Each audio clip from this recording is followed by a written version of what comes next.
of a Paris freed. Surrender and dishonor give way to resistance, and after 4 years, the eventual liberation of the City of Light. We look back now to World War II and the story of Paris.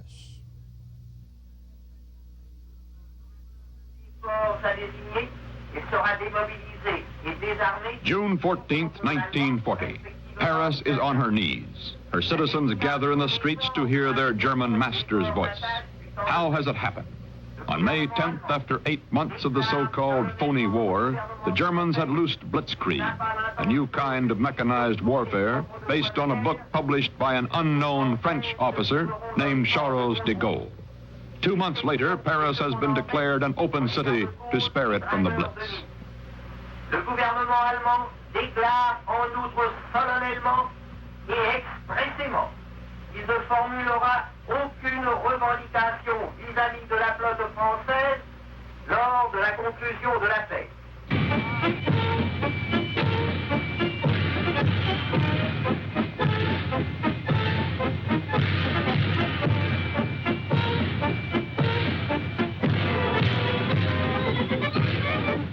On June 14th, the Nazis march in. Even General von Briesen's normal Prussian reserve melts at the joy of having Paris at his feet.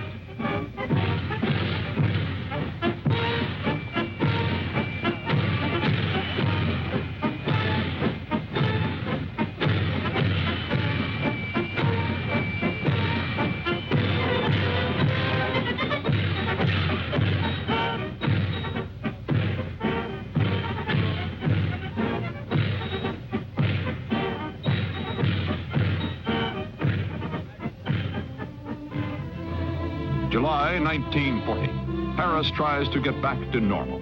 But how can things be normal when the famous Grand Boulevards and sidewalk cafes are full of the hated Nazis? By now, France has surrendered.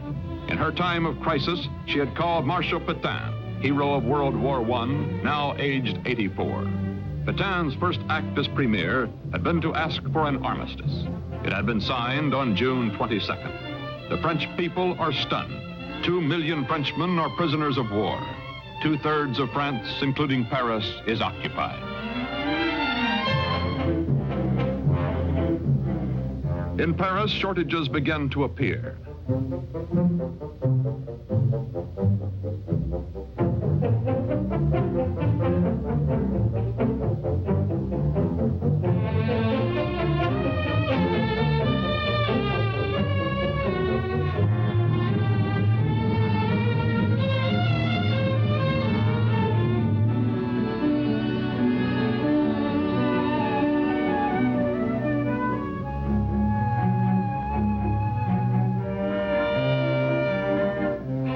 First, the Germans behave correctly. It is easier to occupy a city whose residents are treated correctly. There are some Parisians who accept this correctness and enjoy the victor's company. But to most, the Nazis are contemptuously known as string beans from the green of their uniforms. And their presence, enjoying the sights of Paris, only makes the shame of defeat the more humiliating. The era of German correctness does not last long.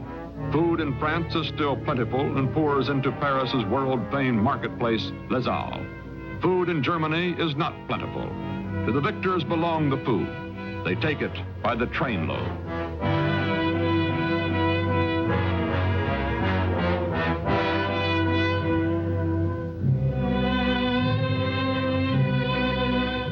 By 1941, Parisians are on starvation diets.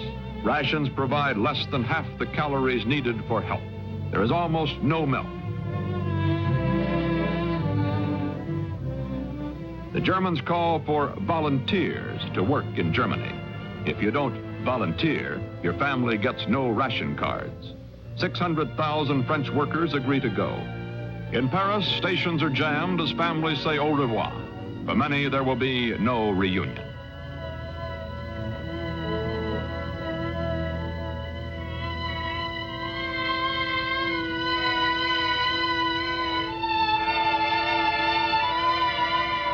Marshal Pétain, dancing to the Nazis' tune, discards the passwords of the French Revolution. In their place come work, family, country, and inequality. Jews must wear the Star of David. It makes them easier to round up for shipment in cattle cars to the crematoriums of Auschwitz, Belsen, Buchenwald.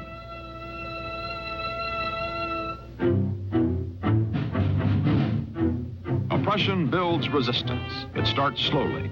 4 days before the signing of the armistice, Charles de Gaulle, the same obscure French officer whose book on mechanized warfare had inspired the Germans, had flown to London and sounded the call for French resistance.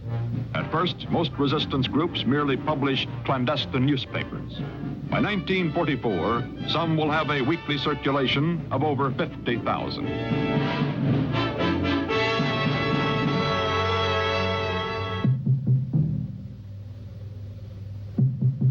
From London, de Gaulle, all but unknown in France, becomes a symbol. He tells the men and women of France that the call will come once again for France to stand up to the enemy. La France va se voir telle qu'elle est, inébranlable dans sa fraternité. Listening at forbidden radios, they hear him say, waiting for the call, free people recognize the voice which for so many centuries has roused them and carried them forward, the eternal voice of France. La voix éternelle de la France. La France avec nous. Waiting for the call, the resistance arms. Its flag is the Cross of Lorraine, flag of Joan of Arc, and also the emblem of the French tank division which General de Gaulle had commanded. The fighting underground movement, the men who have fled to the hills and taken the French name for underbrush, maquis, probably never numbers over 350,000. But their work is effective. At war's end, General Eisenhower will estimate that the services of the combined French resistance armies were worth 15 divisions to the Allies. One of the underground specialties is sabotage, carefully planned, devastating, and often spectacular.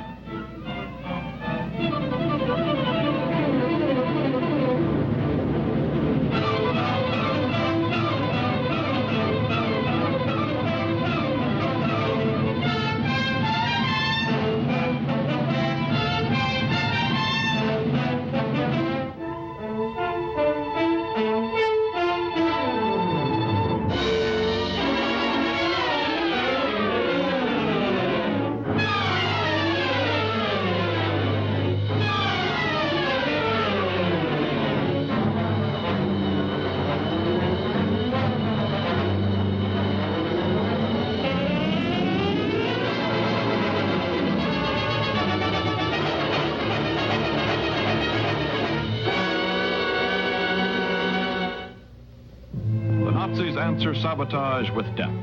Each day in Paris, new roles appear. The following hostages were shot in reprisal for acts of resistance. In 4 years of occupation, the lists of dead in Paris alone will pass 75,000 civilians. In spite of the risks, the resistance grows. Underground presses in the heart of Paris print false ration and identity cards. With papers like these, hundreds of Allied airmen shot down over France are repatriated through Paris. Here, with the resistance guide, are 3 such flyers, 2 Americans and an Englishman. The resistance man asks, "Have you seen Paris?" "No," they reply. "Would you like to?" They would. And so, for a lark, the resistance takes them on a tour of the city and, using hidden cameras, photographs the trip. Remember, as you watch these men in civilian clothes visit Paris's most famous sights, that the penalty for being caught is death. These incredible motion pictures, made literally under the noses of the Germans in broad daylight on the streets of Paris, indicate how well the resistance is organized by the spring of 1944.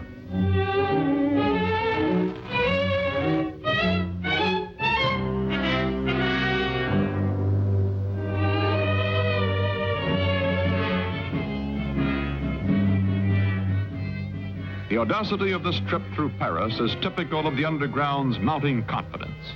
But the resistance is still biding its time. It does not have long to wait. It was 4 agonizing years in coming, but that dreamed-of day is finally at hand. June the 6th, 1944, D-Day morning. Allied soldiers are landing on the beaches of France.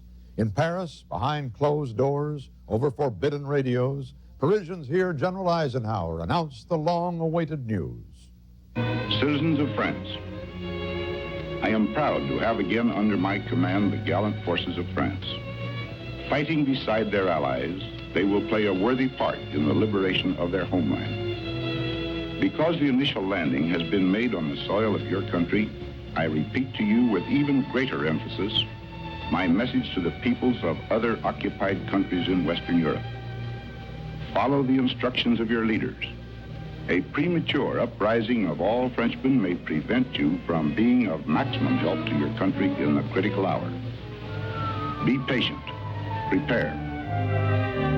D-Day evening. The streets of Paris will soon be empty. For nearly 4 years, there has been a 9 o'clock curfew.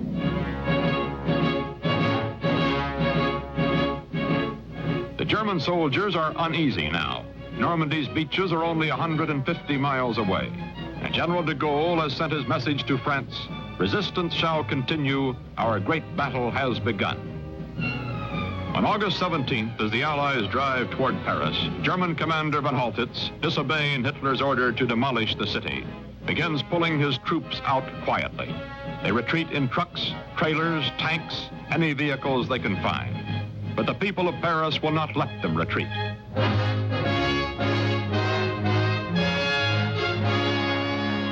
Throughout the city, 50,000 soldiers of the French forces of the interior group for battle, and countless thousands of Parisians join them.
August 23rd, the resistance, short of food and ammunition, sends an urgent plea to the Allies for help. And while Paris again mans her famous barricades, General Bradley, to help the French recapture their pride, orders not an American, but the 2nd French Armored Division to Paris. It is a fitting honor for its commander, Major General Jacques Leclerc. Escaping from the Germans in 1940, he later marched an incredible 1,500 miles across the Libyan desert from French Equatorial Africa to fight with the Allies. As the resistance press appears on Paris streets for the first time, Commander von Haltitz issues an ultimatum. Either the fighting stops or he will order the bombing of Paris. But he is afraid that history will remember him as the man who destroyed Paris. The fighting continues.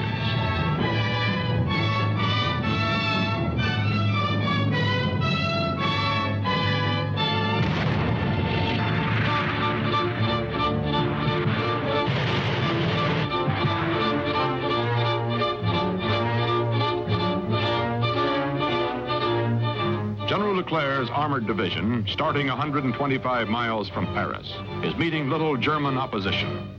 But it is slowed down by the deliriously happy French. General Bradley orders the American 4th Division to start to Paris. The competition speeds Leclerc's men. And in Paris, speedy help is needed. Here, the underarmed and underfed resistance fighters are having tough going.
Thursday, August 24th, 1944. Late in the afternoon, the 2nd French Armored Division reaches the outskirts of Paris.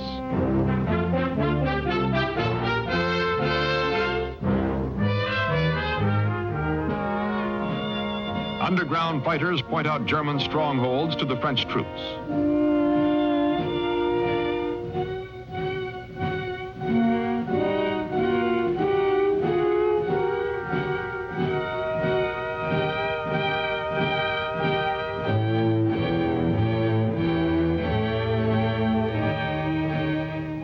There is still major fighting ahead.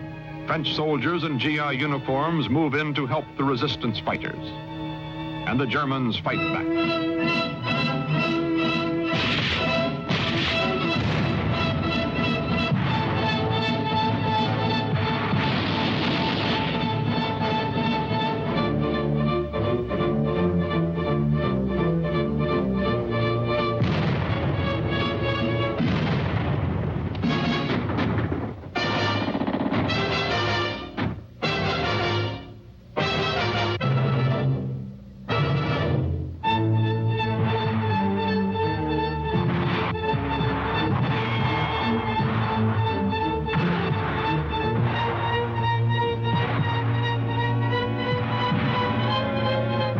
Friday, August 25th. French tanks stand at the Arc de Triomphe.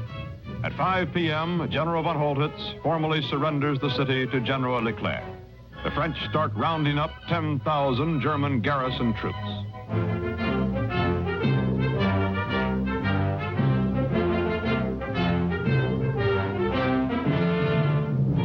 For some, the fall of Paris is not a moment of liberation, but of reckoning. A wave of arrests sweeps over the city. Pétain ministers, members of the French Gestapo, collaborationist writers. Over 10,000 are rounded up.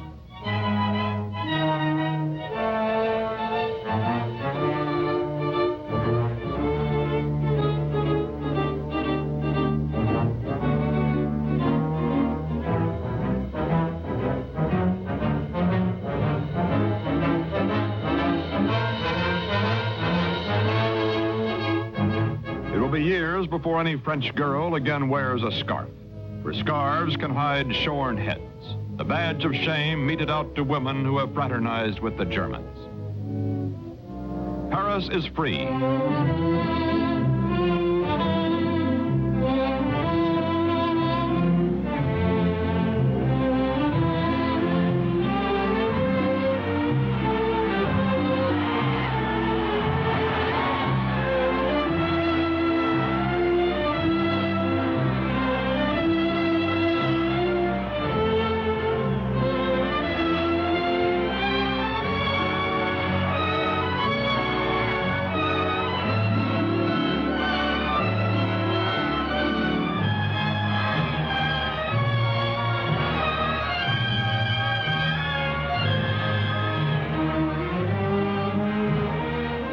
On the heels of the French 2nd Armored Division comes the American 4th. And like their fathers before them, the GIs are quick to discover the beauties of Paris. Les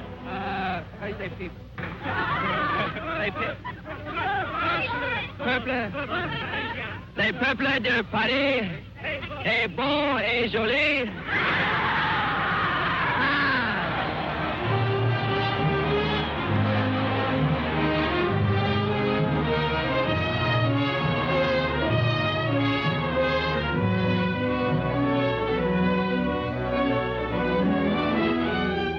Saturday, August 26th, the citizens of a free Paris pay homage to the greatest single hero of the French resistance, Charles de Gaulle. The fervent acclamation of this day will make him head of the post-war French government. And 14 years later, in 1958, this legendary acclamation will inspire the people of France, under stress of military and political strife, to call upon Charles de Gaulle to lead them once again.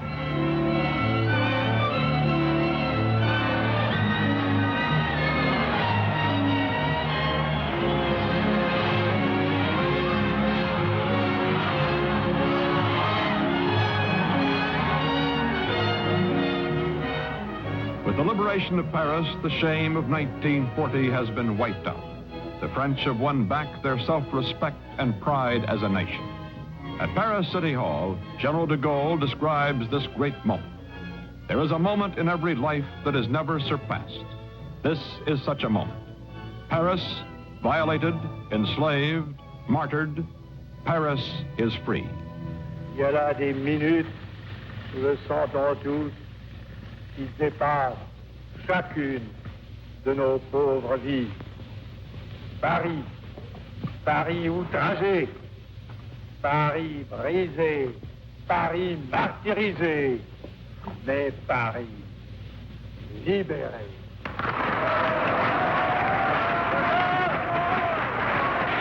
Allons enfants de la patrie, le jour de gloire est arrivé.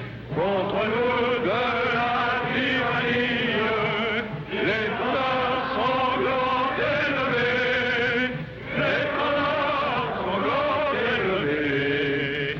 Entendez-vous dans les campagnes mugir ces féroces soldats? Ils viennent jusque dans nos bras, égorger nos fils et nos compagnes. Honorables citoyens, soyez royaux, marchons, marchons,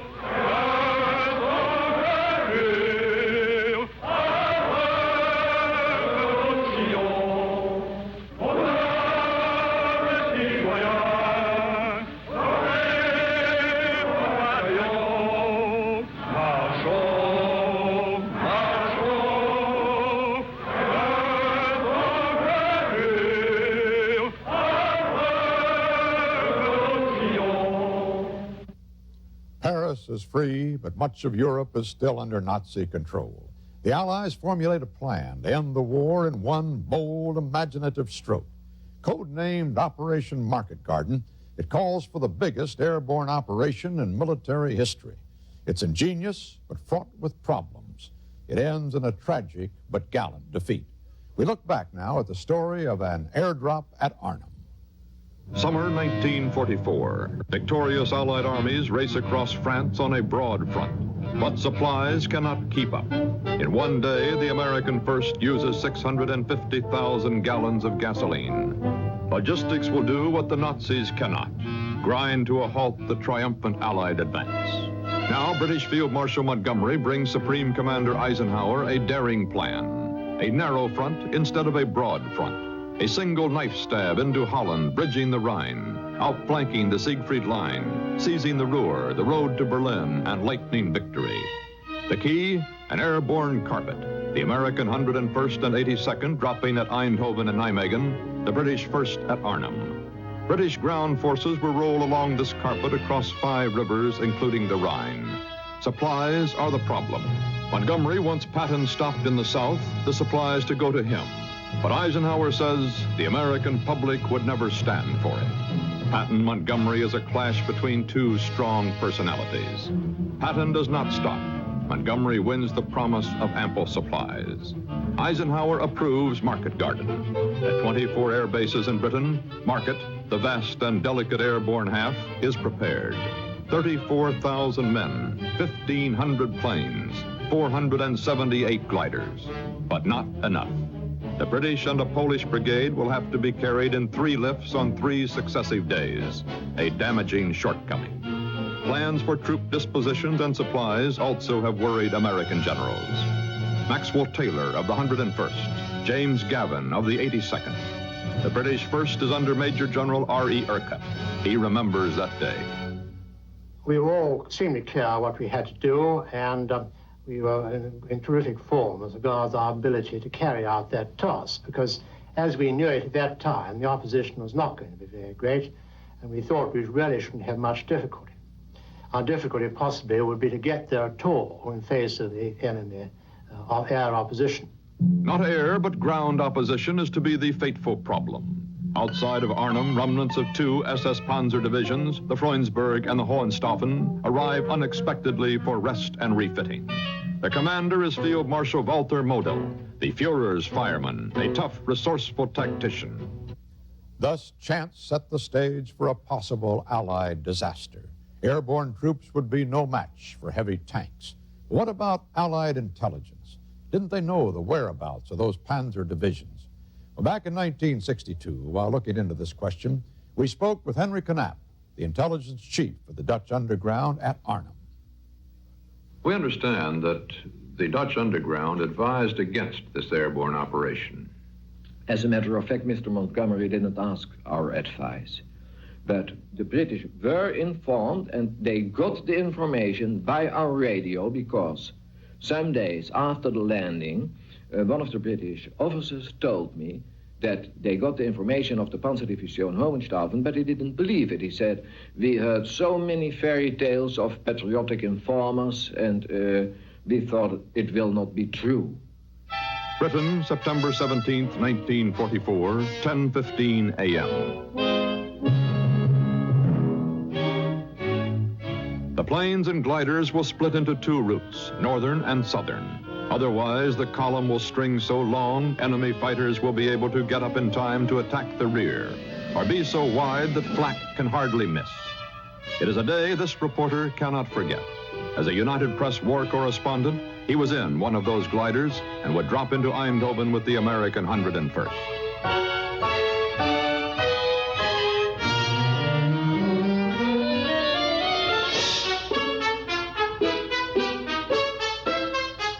Now Garden, ground half of Market Garden, prepares to move. At the Belgian-Dutch border, Lieutenant General Brian G. Horrocks, left, commanding 30 Corps, spearhead of the British Second Army, will pound up the single main highway toward Eindhoven, 15 miles, 8 hours by the timetable away. Holland, the Allied Armada overhead. One who gazes skyward on this Sunday afternoon is at his headquarters at Vught, the German commander of the 1st Parachute Army, General Kurt Student. He claims that 2 hours later, Market Garden's entire operational order was on his desk, found on the body of an American in a shot-down glider. General Brereton maintains no single soldier would carry an order of such magnitude. General Student remembers September 17th, 1944. All of a sudden, around noon, the enemy Air Force activity increased. A series of squadrons flew past our house. At first, at a distant murmur. The sound intensified until it dominated the air. That was the ominous growl of hundreds of aircraft engines. I rushed to the balcony.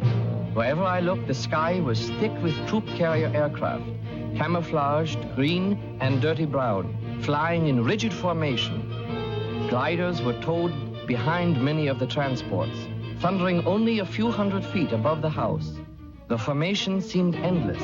Stretching to the horizon, the formations replaced each other, flight after flight. The sky was filled.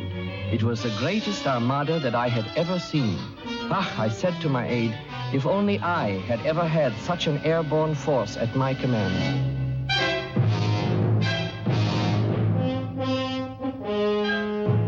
At Arnhem, the gliders, instead of the paratroops, go in first. They go in well.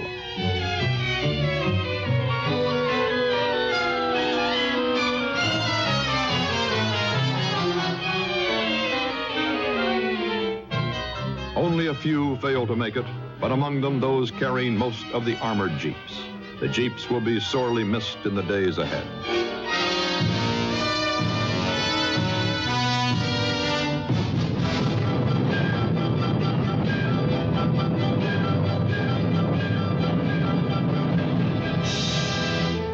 Now the paratroops. At Arnhem, 2,400 of them.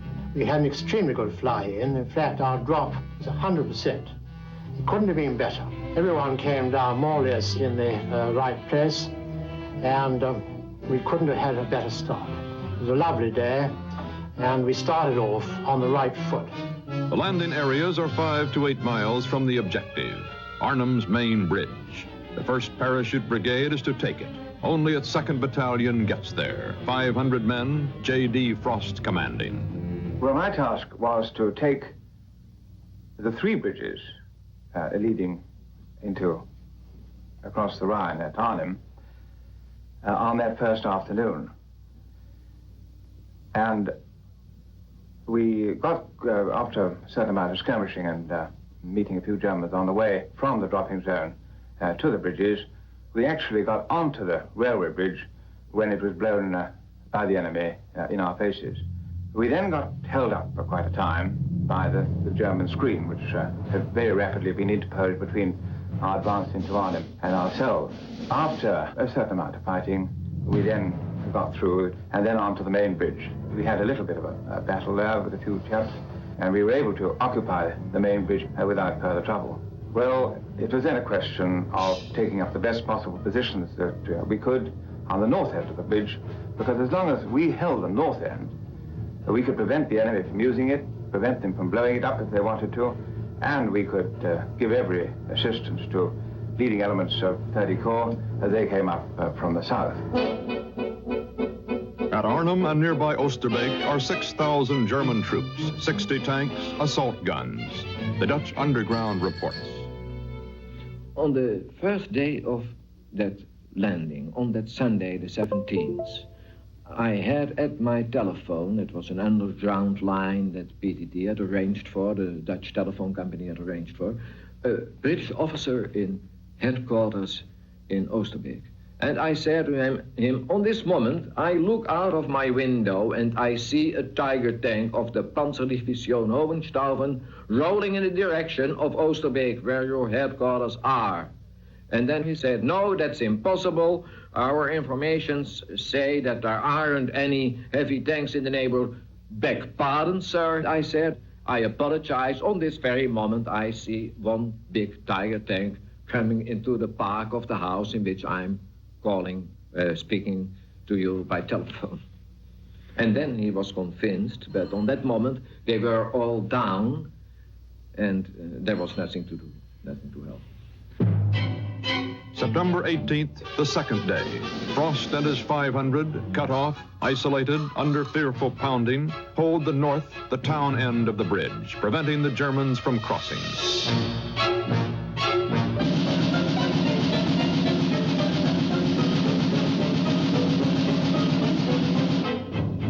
The Germans cannot dislodge them. The British are across the Rhine. In 24 hours, the Second Army's 30 Corps is due to smash to their rescue.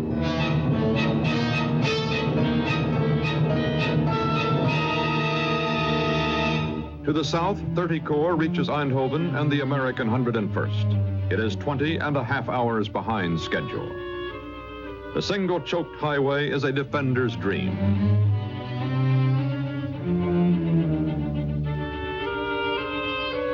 German General Student. They tried to create a corridor, as they called it. It was like a hose, 50 kilometers long, but very narrow. What the Allies were trying to do was to pump up that hose and widen it as quickly as possible. Our objective, Field Marshal Model's in mind, was to puncture that hose, or maybe even cut it off.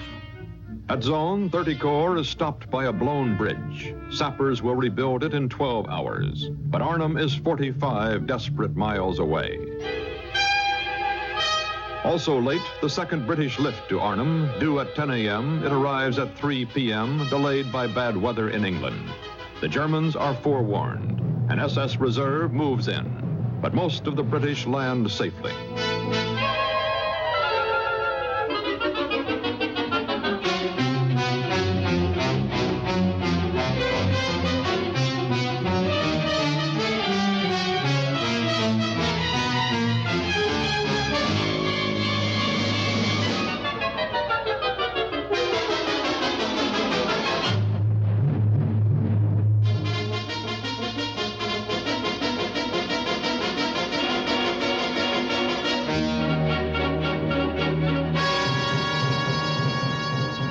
The delay helps the Germans. They cut the routes from the landing zones to the bridge. The British are pinned down.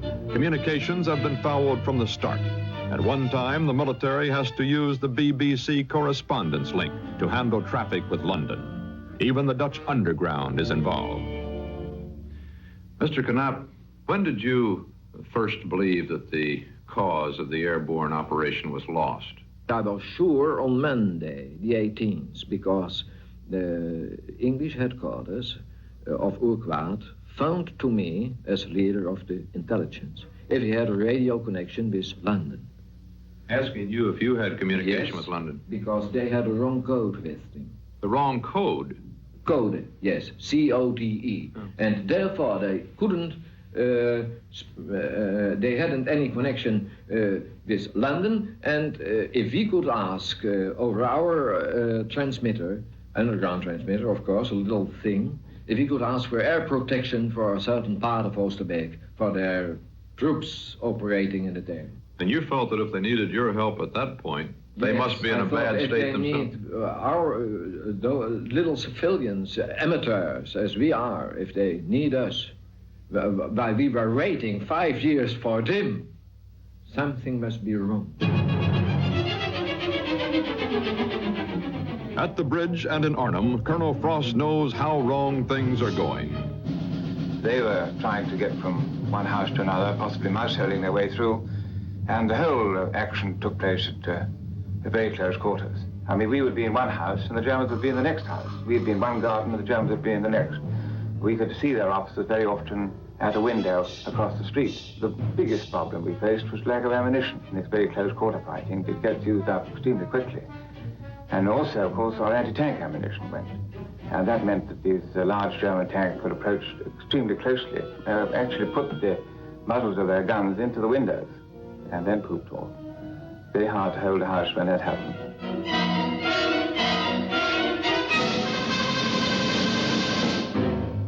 Gradually, each house in which we were was set fire to. We had no means of putting out the flames. I knew that the whole might of the army was making absolutely every effort to get up to us, and we expected to see them at any time. The Second Army's 30 Corps is now 30 hours behind schedule. From zone, it moves northward, fierce, bitter miles, until at 8:30 a.m. Tuesday, September 19th, it will reach Grave, where it must cross the Moss River, 800 treacherous feet. German resistance is intense.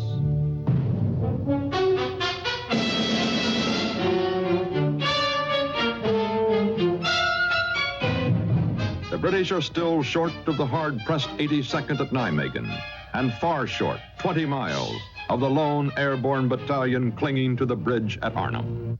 The tragedy of resupply, General Urquhart's phrase, now besets Arnhem. Brigades protecting landing zones are under withering German attack. They are forced to move to new drop zones, but communications are still chaotic, and the information doesn't get to the Air Force. September 19th, 163 planes try to bring in supplies. 13 are lost. 97 are damaged by flak. Much of 390 tons of ammunition and food falls into the preset drop zones and into German hands. We began to realize at the end of the third day that there wasn't really an awful lot of hope of joining up with those chaps at the bridge, and we had to take steps to form a perimeter ourselves in order to stop what remained of the division from being completely destroyed. And reluctantly, we had to abandon those people who were still fighting at the bridge and hope very much that they could continue their rather lone battle until such time as the Second Army came up to them.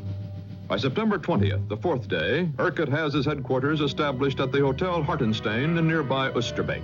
The hotel tennis courts serve as a POW cage for some 250 prisoners, including a lone Japanese taken at Arnhem, perhaps the only Japanese captured in action in Europe. In the perimeter, a horseshoe pocket 1,000 yards wide, 2,000 yards deep, are jammed 3,500 survivors of the 1st British Airborne. Germans on 3 sides, the Rhine River at their backs. 30 Corps 10 miles away. As it crosses the Nijmegen Bridge at 7 p.m., 30 Corps is 55 hours behind schedule. It has linked up with the hard-pressed American 82nd. 10 miles to Arnhem, and again German resistance stiffens. In Arnhem proper, the final hours for Colonel Frost and his battalion. We were down to very little ammunition, probably not more than 4 or 5 rounds per man, and 2 or 3 rounds per gun.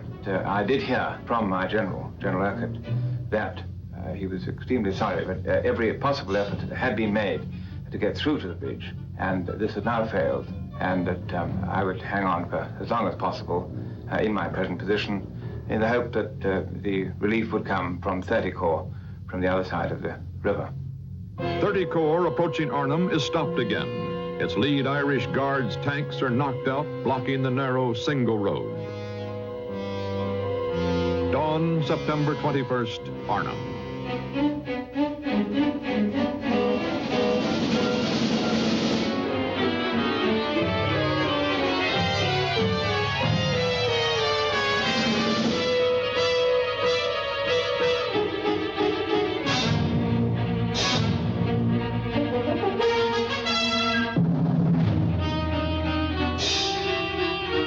Shells and mortar cannot do, flame and smoke do.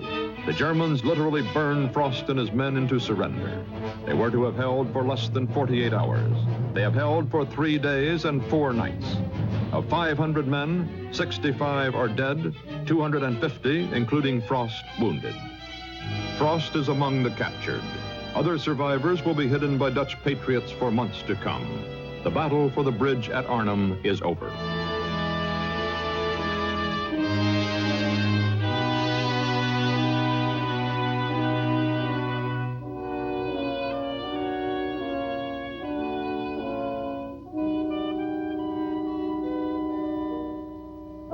Now at the perimeter, the British dig in, pressed against the River Rhine.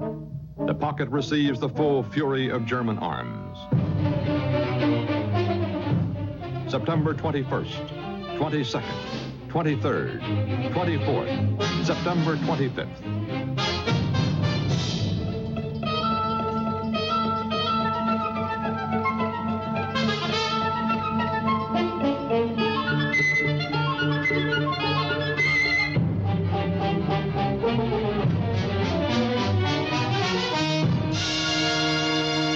It was a terrible, desperate day, says Urquhart. Still no relief. The end is in sight. The pocket has shrunk to 800 yards, 400 at the mouth on the river. The force has shrunk too, with many wounded. What went wrong? Here are 3 viewpoints, American, German, and British. Of course, it's very easy to look over what caused the failure after the event and put your hand on it, but in the middle of the event itself, it's quite different. Everyone felt that the lack of aggression of 30 Corps to achieve its objectives, even within some reasonable time of what was thought to be possible, had a great deal to do with the failure.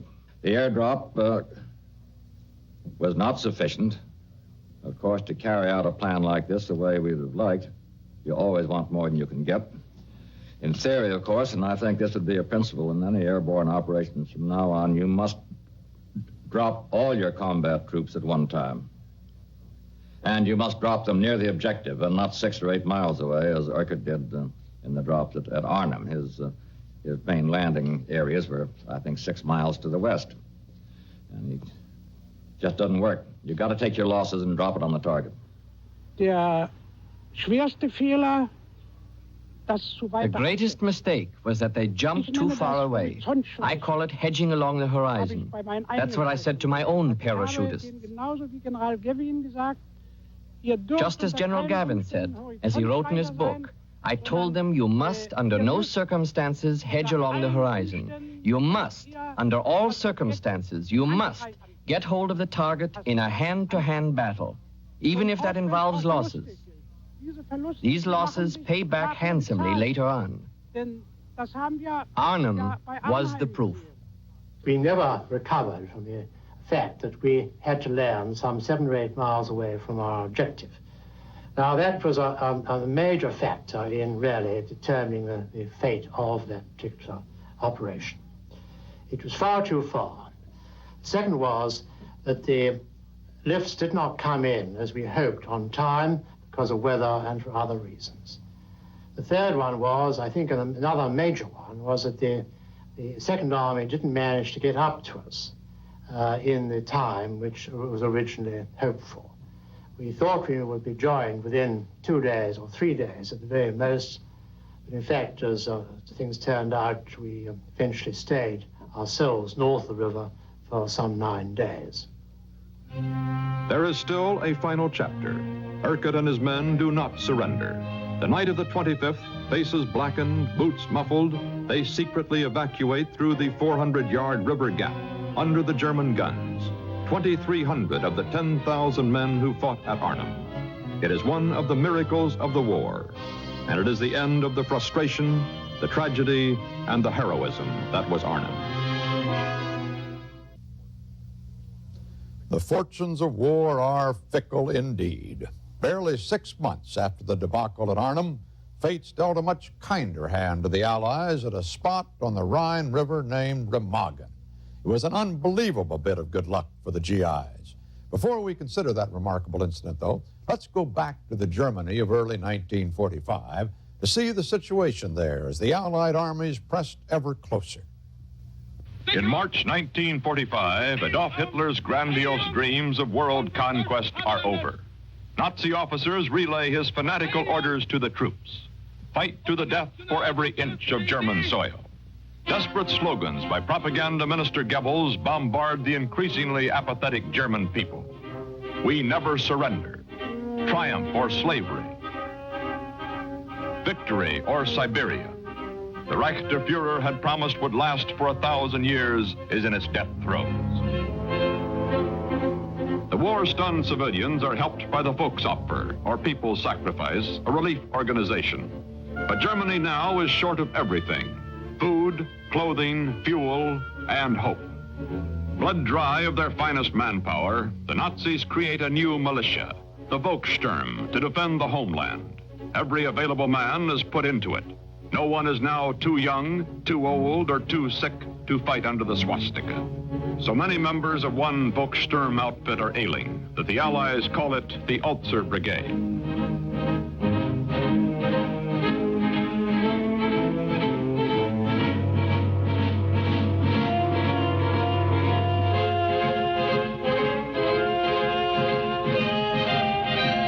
This is the Rhine.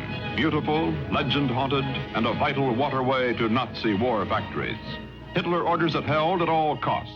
Germans take heart from one fact: the mountain-bordered Rhine is a natural military barrier.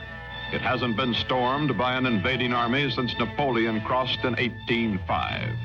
But now mighty armies are advancing. Montgomery's 21st Group, Hodge's 1st, and Patton's 3rd, combined into Bradley's 12th Group. A giant pincer designed to trap as many Germans as possible west of the Rhine, clearing the way for a crossing. Behind the war at the front, measures for the next step, the leapfrogging of the Rhine itself, are already underway. Expecting the Germans to blow up all bridges, the Allies plan a naval operation across the deep, treacherous river. The assault boats are trucked up as Allied commanders fight closer to the Rhine. General Charles H. Gerhardt, 29th Infantry Division commander, briefs his officers. We've just gotten a directive from the Corps that changes our plan considerably. Instead of moving due east to secure the Corps bridgehead and make contact with the troops on this right flank, the Corps commander has decided to change his effort and move due north with divisions abreast. Our division will be on the left. We'll move early tomorrow morning with 2 regiments abreast.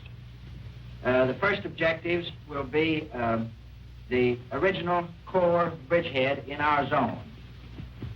We want to make sure that we've got full artillery support, that the air missions are set up for it properly, and that we get off and do a good, smooth job.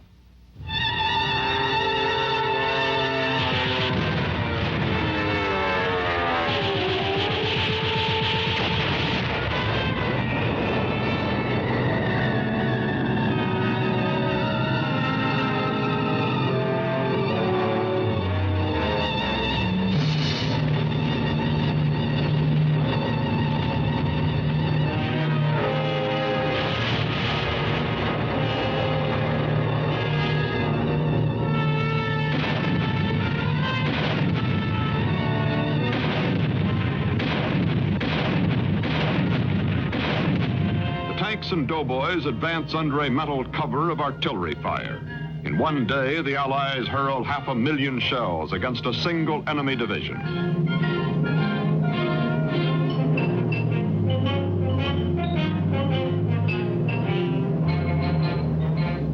As they retreat, the stubborn Germans, with Teutonic thoroughness, blow up every bridge in the very face of their pursuers.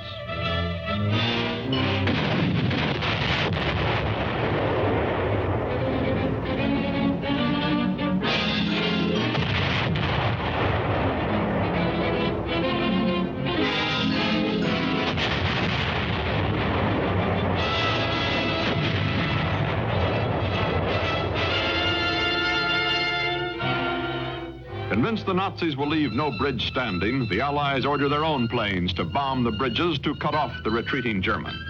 Only one way seems left to cross the Rhine, the toughest way, by boat under fire. And then the incredible happens. At noon on March 7th, 1945, standing on the heights above Remagen, our troops look down on the blue dark Rhine and see a giant railway bridge still standing. The GIs move cautiously into the town, going cat-like from house to house, street to street.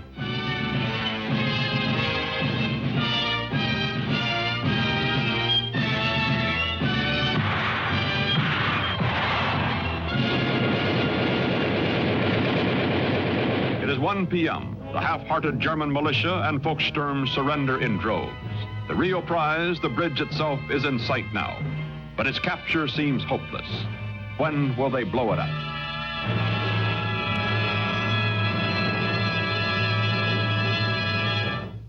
The German officer whose responsibility it is to have the bridge blown up is Captain Billy Brodtke. After the war, he'll be a school teacher in Germany, but on that critical day in March 1945, he's the man in history's spotlight. He will give the order to detonate the bridge. He has every intention of carrying out his mission, but then something happens. The advancing GIs do not know that a great break is working for them. Unknown even to Captain Brodtke, the German gun battery controlling the heights above the bridge has been removed the night before. The GIs are also unaware of a second break. This one Captain Brodtke does know, that the Nazis, short of everything, have replaced the regular army explosive designed to blow up the bridge with Donnerit, a weaker industrial charge. But the veteran German engineers do not panic as the Allies fight nearer. As our troops escape across the Rhine, they place 2 explosive charges. The first is to blow a hole in the roadway to halt the American tanks. The second is to blow up the bridge itself.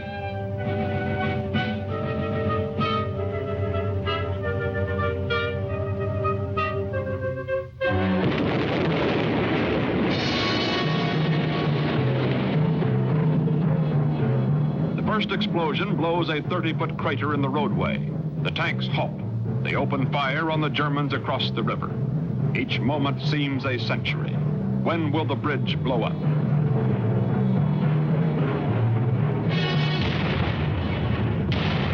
Now at 3:15 p.m., Captain Brodtke barks the most important order of his military career.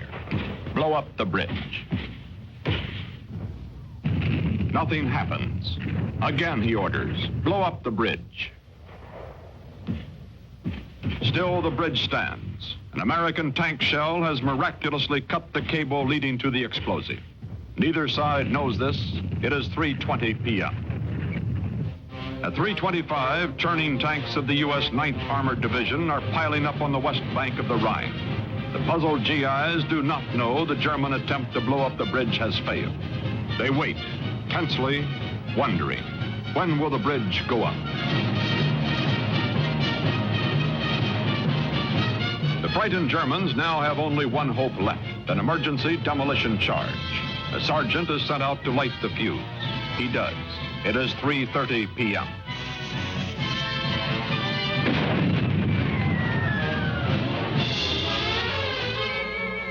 The emergency demolition charge is too weak.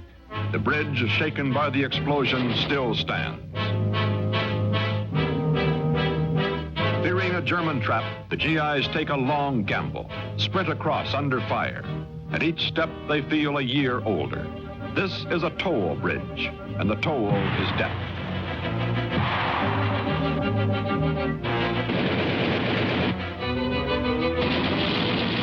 Right behind the doughboys come the combat engineers, clearing the bridge of explosives. It's a lonely job up there on Bullet Boulevard, the sky above, the Rhine below. And the engineers still fear the bridge might blow up under them at any moment.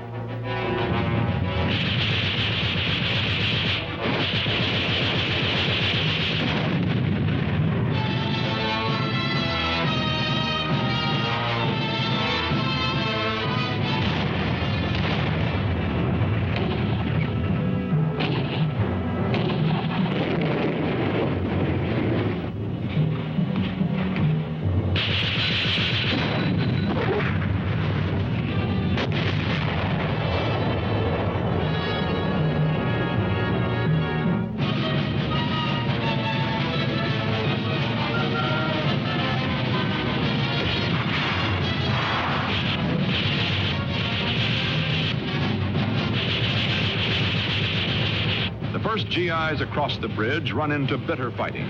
They storm up the heights, then lob hand grenades at German defenders cornered in a railway tunnel below. It is 4 p.m.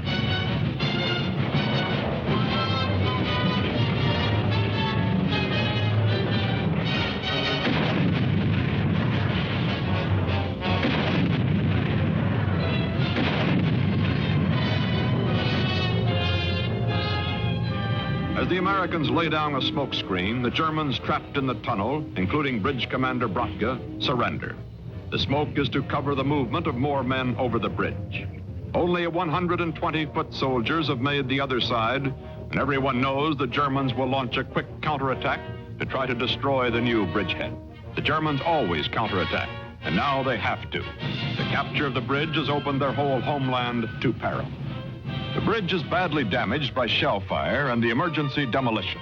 Under heavy German artillery fire, men of the Army's Corps of Engineers work all night to clear the weakened structure. Below the men on the girders is another team, putting heavy planking over the railroad tracks to enable our vehicles to cross.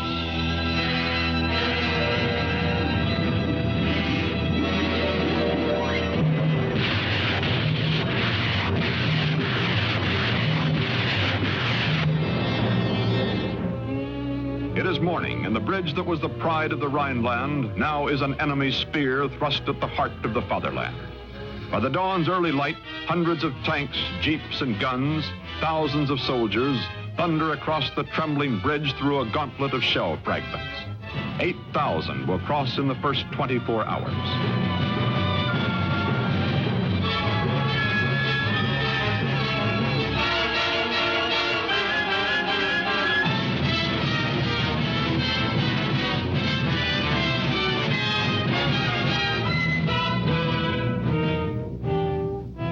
Across the Rhine in the town of Erpel, the GIs run into heavy house-to-house fighting.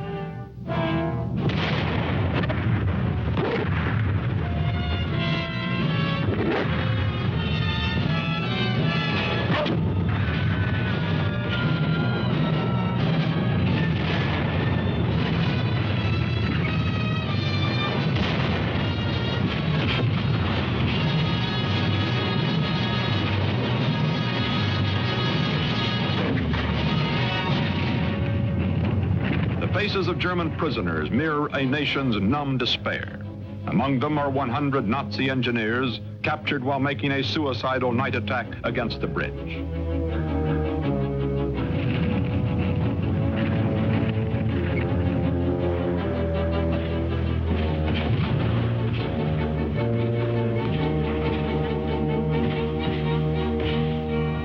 The battered Remagen Bridge cannot handle the tidal waves of arms the Allies rush to the Rhine. Engineers work around the clock to throw 2 more bridges across the swift-flowing waters. A treadway bridge is completed in 32 and a half hours, a heavy pontoon bridge in just 29 and a half hours.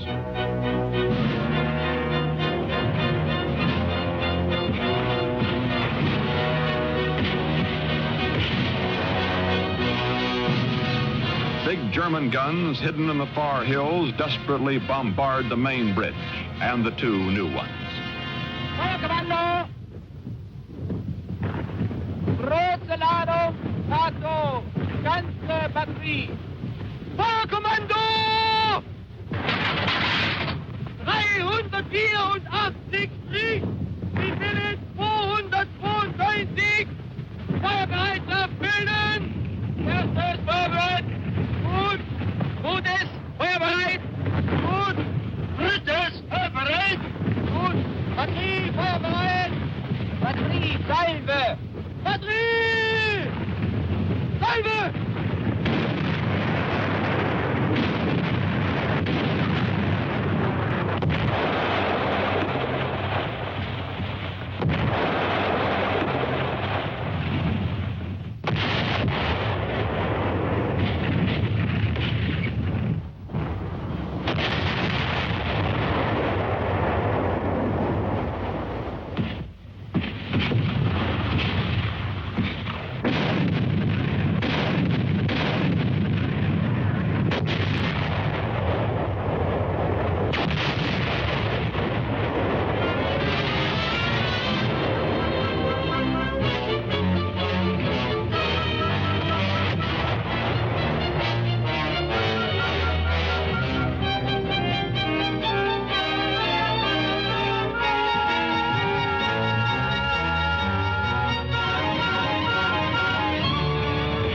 A new weapon enters the battle.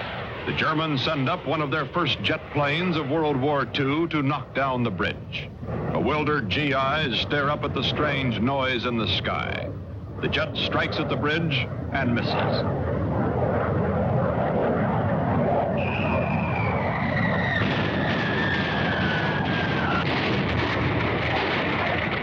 Conventional German planes are even less lucky. On March 15th, Allied gunners knocked down 16 out of 21 enemy fighter bombers.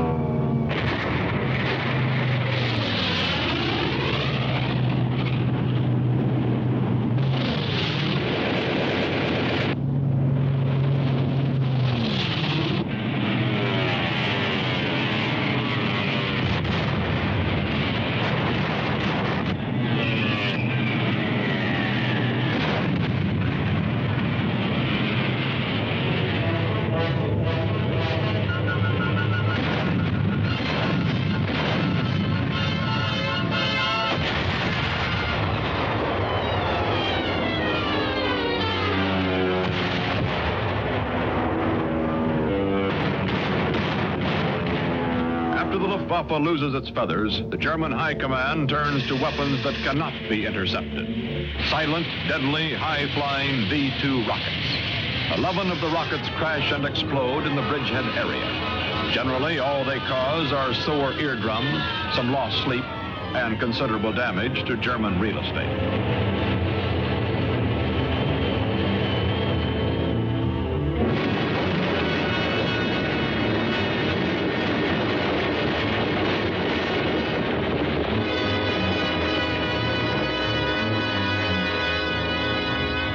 Heavy action continues as the divisions roll, dry-footed across the Rhine. The MP platoon alone suffers 80 casualties during the action, becomes one of the few such units to win a distinguished unit citation in World War II. A furious Adolf Hitler orders a drumhead court-martial for everyone connected with the loss of the bridge.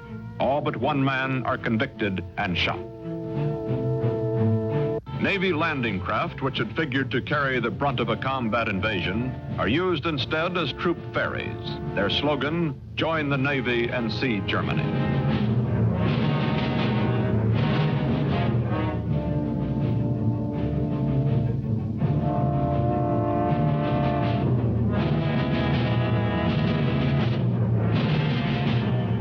The breakthrough at Remagen has opened Germany to the Allies like a surgeon's scalpel. In other areas, the Rhine still has to be breached in numerous crossings. Tough, bitter crossings under heavy fire. But the spearhead at Remagen marks the beginning of the end for Nazi Germany.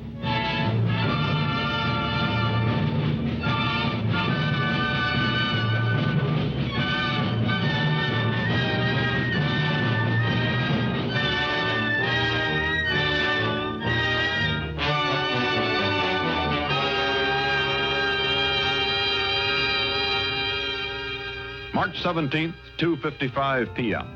The Remagen Bridge is closed. Engineers work feverishly to repair its weakened girders, but the big main span has been mortally wounded. Then at 3 p.m.,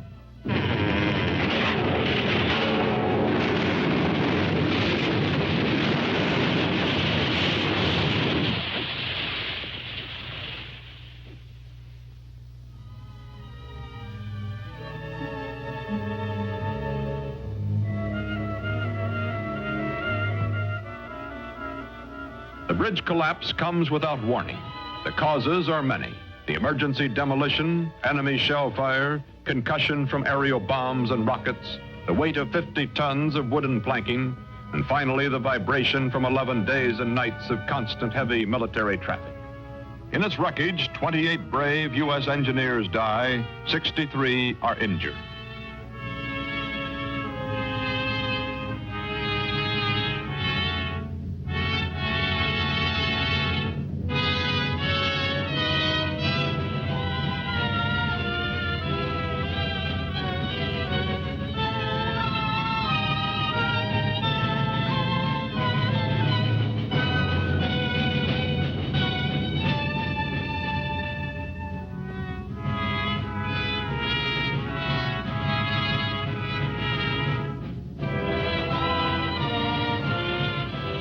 Adolf Hitler knew what his loss of the bridge meant.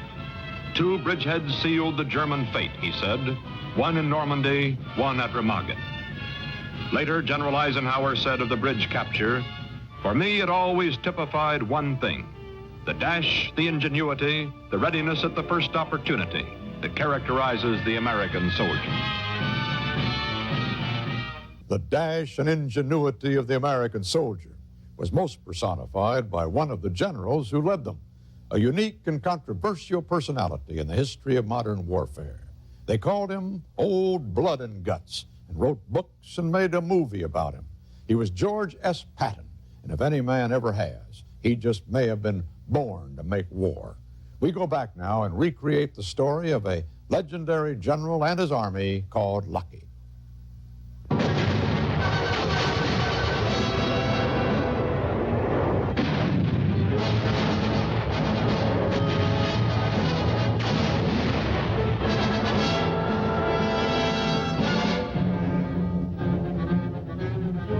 On November 8, 1942, George S. Patton leads 32,000 untried troops into North Africa, launching his first campaign of World War II. At 57, he has been a hell for leather cavalryman, organizer of the first American tank forces in World War I, student of history, deeply religious, an amateur poet, but is little known to the American public. He will soon find fame as the great gambler among modern generals, the one who loves to court the extraordinary risk. "All my life I have wanted to lead a lot of men in a desperate battle," he has written. "I will leave the beaches either a conqueror or a corpse."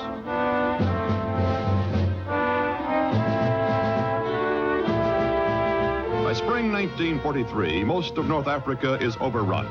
No great planner, Patton has little patience with soldiers who go at war methodically. Find the enemy, hit him fast to get him off balance, then smite him down. That's his way. Grip your weapon, don't be gripped by supply. It isn't book generalship, it's almost medieval, but it's the Patton way, and it works.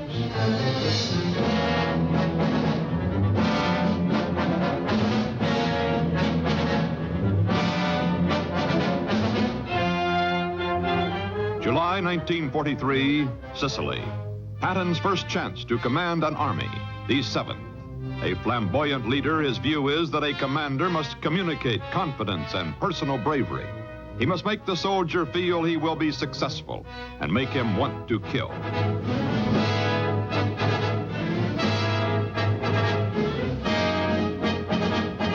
It takes just 38 days for Patton's 7th and the British 8th Army to win Sicily. Patton is satisfied with his own leadership. His handling of armor is already becoming legend. Of the Sicilian campaign, he writes, "If I had to fight the whole campaign over, I would make no change in anything I did." And he adds, "Few generals have ever been able to say as much."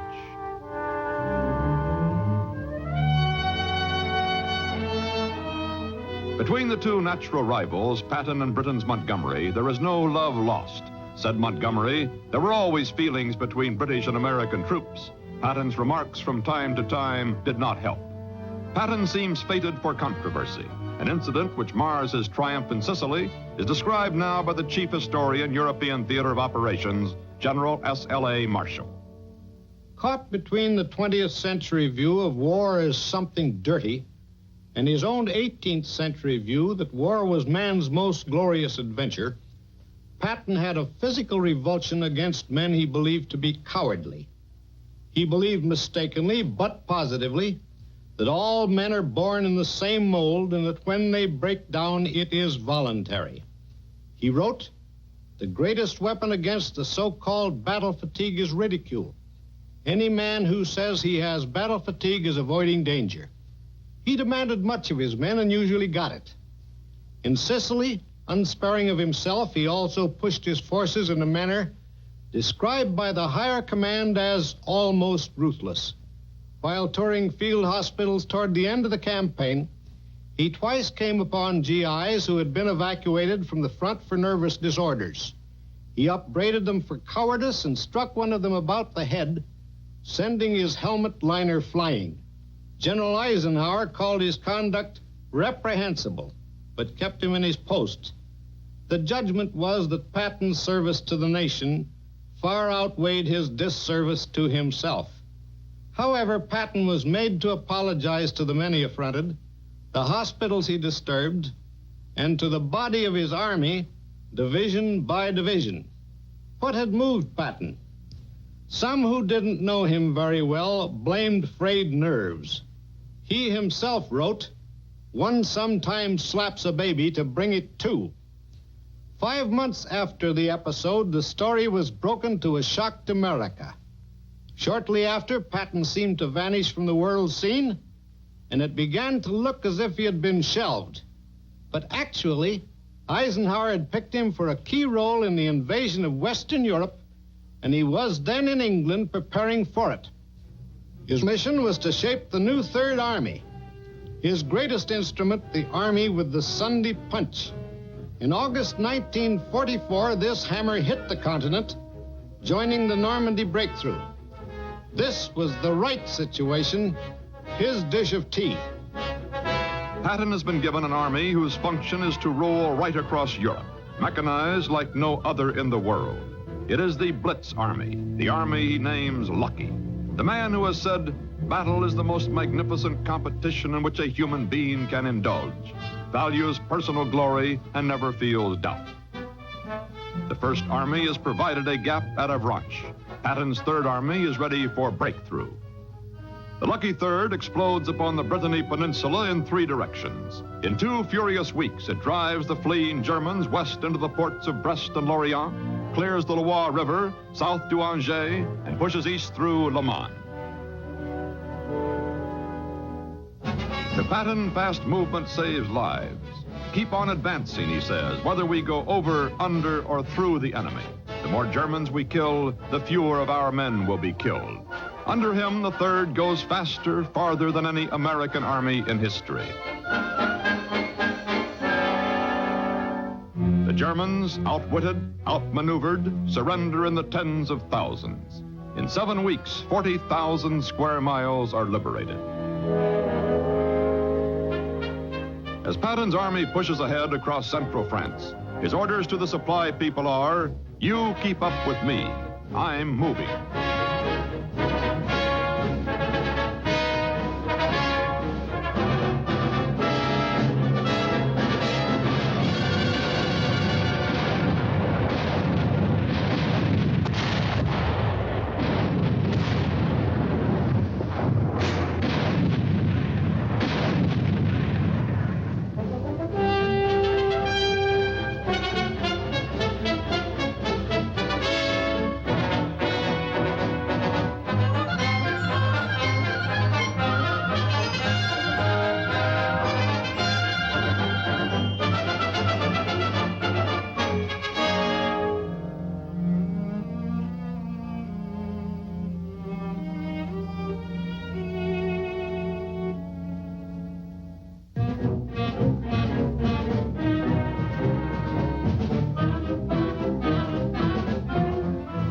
Patton refuses to be fettered by logistics. He calls the third spectacular drive eastward a tour of France with an army. But the tour can last only so long as men and guns are fed and motors kept going, by supplies moving airborne or via fast express over the highway net. It is becoming more and more difficult to keep up with Patton's terrific pace.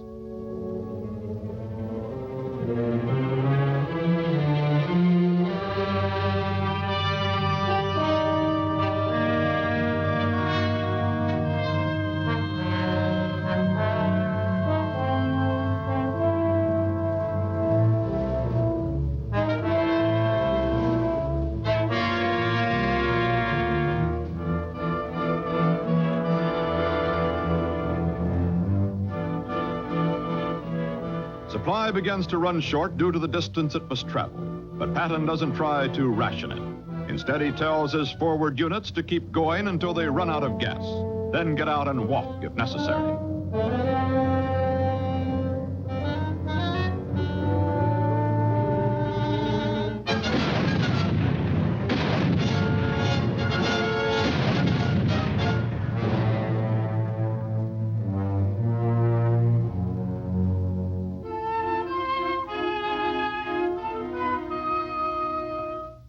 Finally, toward the end of September, supply problems forced the Third Army to a halt along the Moselle. Then news is received that their supplies are being diverted to Montgomery's 21st Army Group, trying for victory on the left flank. Bad news for Patton, who loathes being limited to fighting a defensive war. For his men, overstretched and tired, it is a welcome respite.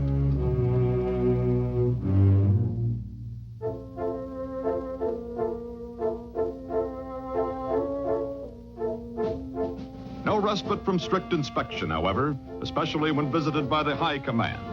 Harshly GI, Patton requires his troops to wear helmets and ties behind combat lines. He himself loves flashy clothes, and usually the only thing GI about his uniform is his service coat.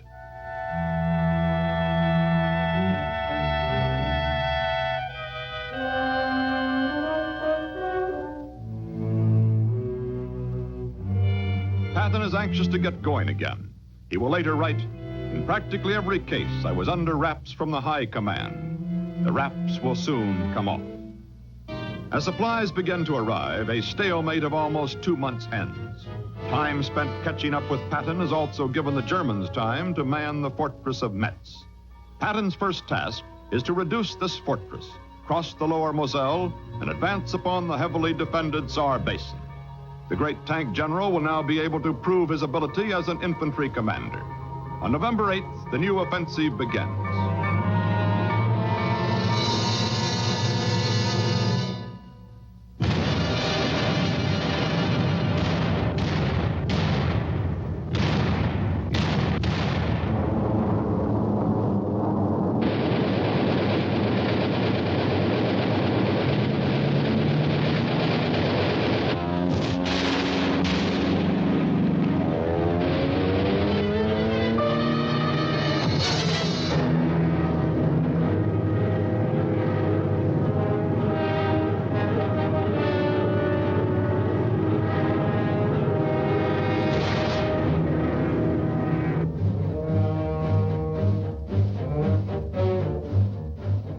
Metz, site of the mightiest fortress in Europe, dating back to Caesar's time, made practically impregnable by the Germans. A vicious, costly battle, staged from building to building, wall to wall.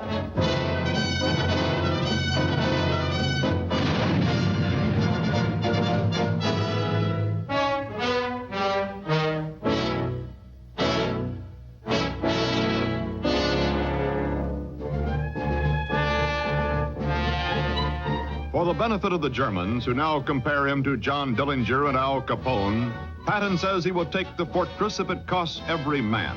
The Metz assault underway, he now readies his massive attack on the Tsar, one of the greatest sustained campaigns in modern history.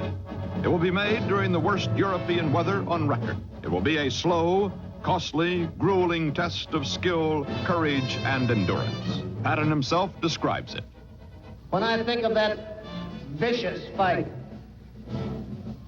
in which 40,000 Americans died or were wounded, beginning on the 8th of November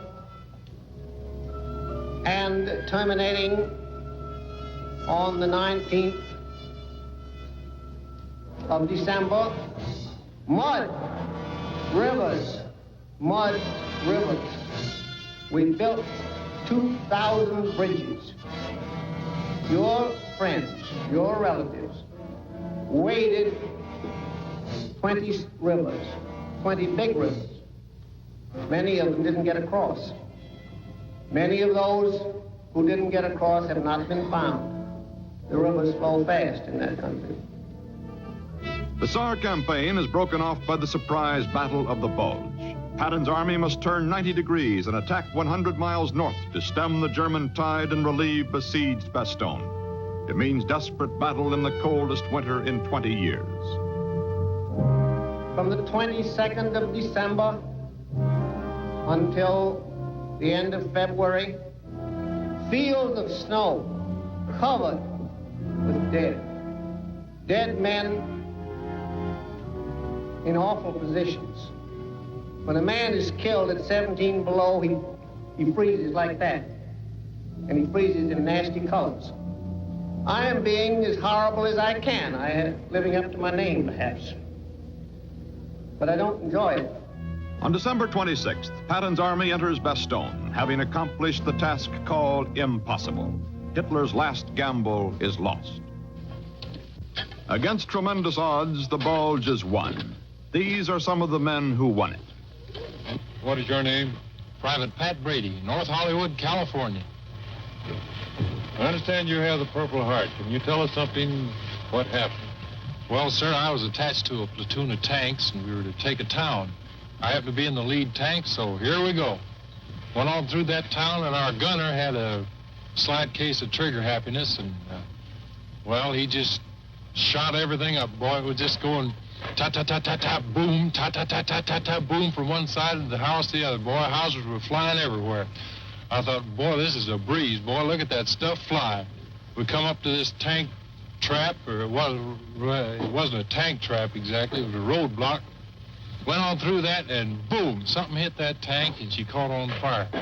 Well, I always did have a little trouble getting out of that hole that I'm in down there. But, boy, I'm telling you, I got out of that hole so fast I don't even remember hitting the ground. And when I woke up, I was in a ditch, and lead was flying all everywhere, and ammunition inside the tank was going off. Well, it was quite an exciting time, I'd say. What is your name? Sergeant Peter DiGiuseppe of Kennett Square, Pennsylvania, the World's Mushroom Center. And what are you doing?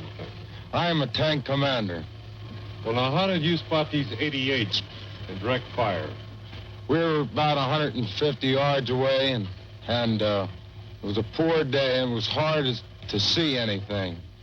And I just happened to spot a hole just looked as big as a smokestack. I figured that they were 88, so we put a few rounds in there and blew them out.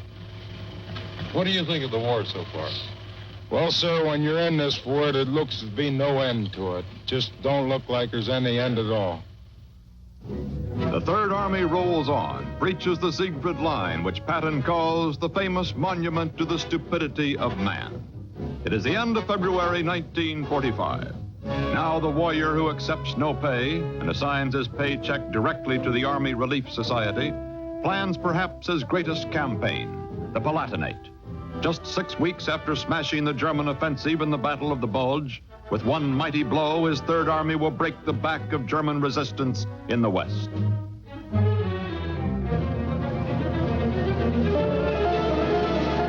In just 10 days, the Third Army overruns 10,000 miles of enemy ground, destroys 2 German armies, and envelops the entire Palatinate.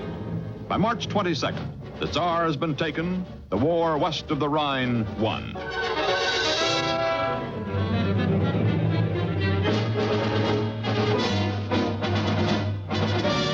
Soon on both sides of the Rhine, the enemy is a beaten mass of confused humanity. As German reserves are overrun, the stream of prisoners to the rear swells to a river.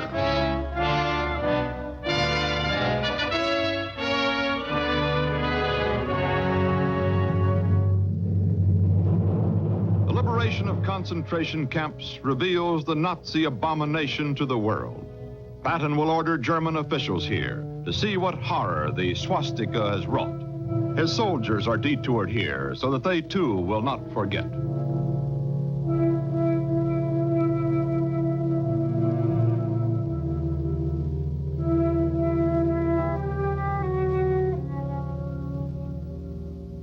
By May 1945, in 9 months of fighting, the Third Army has gone farther, captured more prisoners, crossed more rivers, liberated more friendly territory than any other army ever before in American history. On May 5th, the rolling Third enters Pilsen, Czechoslovakia. Final mission accomplished. In 4 days, the war in Europe will be over, and Patton will write to his army, "The one honor that is mine, and mine alone, is that of having commanded such an incomparable group of Americans." As the Third Army stacks arms, Patton knows he has been to his last war. He broods about it, feeling that if he had been turned loose, he would have had more glory. To his wife, he has written, "I love war and responsibility and excitement.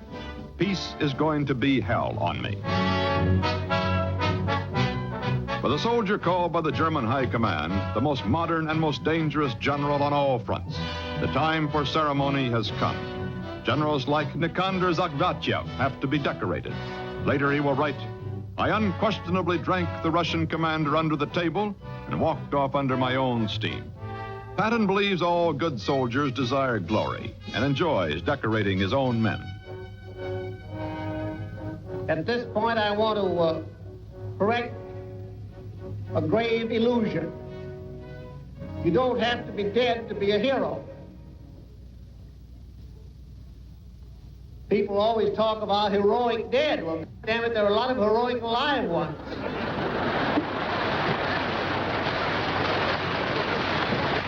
I'm trying to bring back to you the fact what these soldiers have given. Damn it, it's no fun to say to men that you love, go out and get killed. And we've had to say it. And by God, they have gone. And they have won. But I want you to remember that the sacrifice that these men have made must not be in vain. On October 6, 1945, Patton is forced to say farewell to his Third Army. His slowness in removing local Nazi administrators, climaxed with a careless remark comparing Nazis to losers in an election between Republicans and Democrats, has resulted in his removal from his beloved command. For the fiery grandson of a Confederate officer killed at Cedar Creek, for the fighter who has modeled himself after Stonewall Jackson, the time hangs heavy as he assumes command of the 15th Army, largely a paper organization. He had expected a glorious death in battle. The best end for an old campaigner, he says, is a bullet at the last minute of the last battle.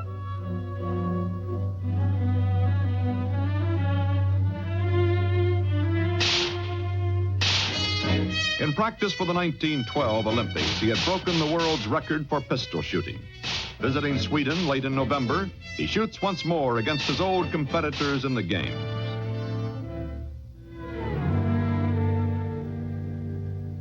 Patton returned from Sweden seeking as ever an outlet for his tremendous energy.